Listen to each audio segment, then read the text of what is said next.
Hi Kestrels, another video. Ordering and comparing decimals this time. We're having a think about how we would ascend and descend. Now always remember that descending is going down the mountain. D for descend, down the mountain. We are thinking today about ordering decimals. So I have already put 3 numbers.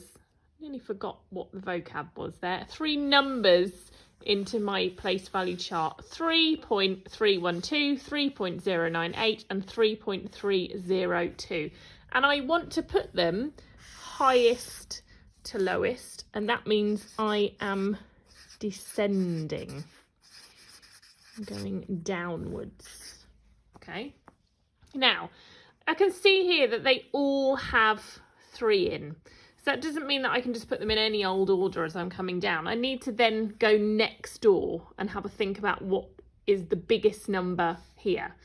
Now, I can see that this one here is a 0, so I know that it's not competing with these 2 here. Okay, these have got the same value. These all had the same value. They all had 3 1s.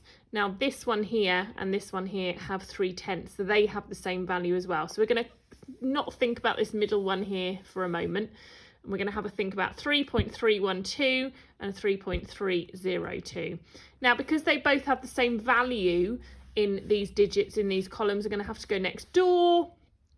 Now we're looking at 1 and 0. So I need to identify which number has a larger value in this hundredths column. Okay, so 1 is more than 0, and therefore my largest number here is 3.312.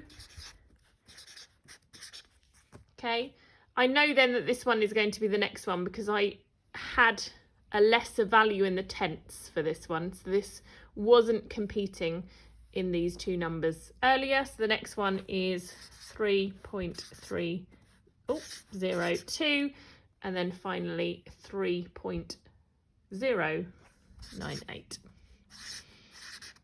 Okay, so when you're thinking about the value of your decimals, have a think about using a place value chart to identify them in the same columns. If you don't want to do a place value chart, that's absolutely fine, but remember, look at them. Maybe you might want to write them out so that you can see which one goes where. Now, always remembering that if you maybe had 3 and then you had 2.79 and then maybe you had 4.083, don't think that just because this one has more digits than these 2, it's larger. Always have a think about levelling up where your numbers should be in terms of their values. So this one you should really have over here so that you can see that these are all wholes. This is your decimal, this is your tenths, hundredths, thousands. And just because a number doesn't have anything here, if you want to, when you're doing your numbers, you could put a 0 here to help you identify the values, especially if they have the same digits and their value therefore would be the same as you're moving on. Give this one a go today. You're going to have to do a lot of converting between fractions and decimals and percentages, but I know that you are great at that. We've done lots of work on that now.